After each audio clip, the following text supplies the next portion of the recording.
Hey everybody, thanks for being here. This is my attempt to do a response video to Daniel Atkins. What firewood means to me, what it's done for me. Firewood is something that it's how we heated our home, our childhood home, old farmhouse. Had a coal / wood burning furnace in the basement. Also had fuel oil, but we very seldom used that. That was like for the little cool spots or whatever in the fall, just before it was time to fire up the furnace. So I can remember when we put in the oil furnace, that was a big deal. But much like the round baler, it didn't mean we weren't doing hay anymore, or it didn't mean we weren't doing square bales anymore. So likewise, we still did lots of wood. So those days were, a lot of that was going back to the woods with, if there wasn't snow on the ground, we used a manure spreader, a team of horses, and go back. And so like any of our weekends or vacation, school vacation, we would do that. Christmas break, Dad would get laid off just before Christmas because he worked in the gravel industry, and once it got too cold, that just didn't work. So he'd get laid off, and then anytime we were off school, say a snow day or whatever, all my friends at the lake were ice skating or doing whatever. It was before the days of video games. So, but just, yeah, we were cutting wood.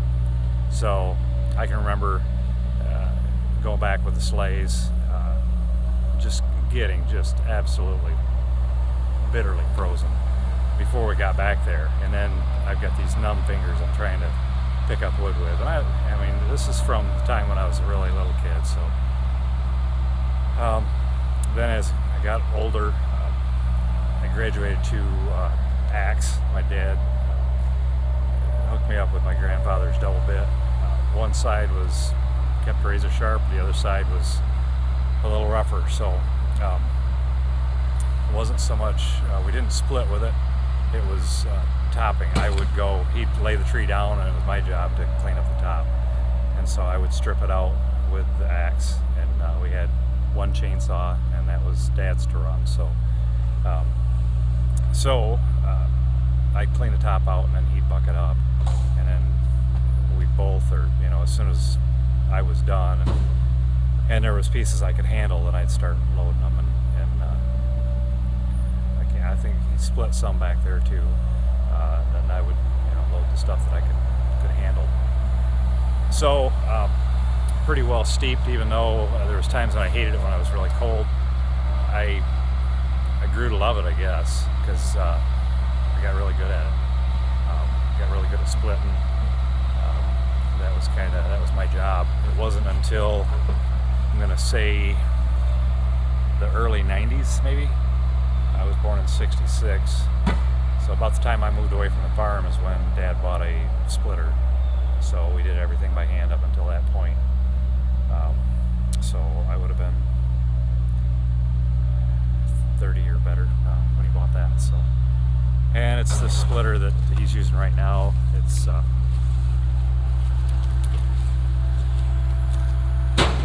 a, what is it, S150 Bobcat. Pretty handy little bugger. So he's got a lot of hours in the seat with that thing. So anyway, it was actually after that he got it, because he bought it when he bought this skid steer. So yeah, we didn't have a skid steer until I left the farm, but so I guess it was later than that. So he split after I left the farm. He split by hand for a while too. So no stranger to that. So I would guess that he split by hand until he was probably 62, 65, somewhere in there. So fast forward 8 years ago, I moved out of the city. I spent 10 years. I paid my debt to society. I lived in town for 10 years. 10 years. Swore I'd never do it, and you do not swear you'll never do something, because life may throw something at you that. So anyway, life was getting kind of rough, not life was getting rough. The neighborhood was starting to go downhill pretty fast. So I had a newborn, did not like the rumblings of loud music in the middle of the night. Foot traffic was increasing in the middle of the night, and yeah, it just wasn't my thing. So we found a place out in the country. We actually sold our house before we found another house. That was another story, but we'll go there another time. But we sold our house, got out of there, ended up about a year later, maybe a little less than a year, maybe 8 months, we found a house, moved into that, and it had a fireplace and a add-on furnace in the basement. So we began heating with that. I didn't have a splitter. Dad would rough stuff down with the skid steer, but then I would still, anything that I grabbed like from other places, I split by hand. And I went through a bout with tendonitis really bad. And I know everybody's got their aches and pains and whatnot, but running a mall with tendonitis is not a fun thing. But I had to heat my home. I had to keep my family warm. So after, I think maybe 1 year of that, no, 2 years. Yeah, we did that 2 years. And then my uncle decided he was selling his outdoor wood furnace, his boiler. So you got to heat more. Not sure the model. It's twin fan. It's a high capacity stove. Got that, and so I need to start feeding the boiler. So that got me a little more involved on the farm, and then as Dad was getting older, he needed more help, and so I've just become a lot more involved. And so now this works great. We can work together on this stuff, but we always have to a degree. But now he had a stroke a few years ago. You wouldn't know it to look at him, but it did have an effect on him. And so I do all the falling, and he does all the splitting for the most part. And he's a great man to have him. He's a heavy equipment operator, but and a farmer all his life. So he was raised on a farm. They had horses and whatnot. Had one tractor after he left the farm, and we have that. That's the Farm All Super C. I don't know if anybody has seen some of my other videos. It's been in those. So anyway, well, this is getting long.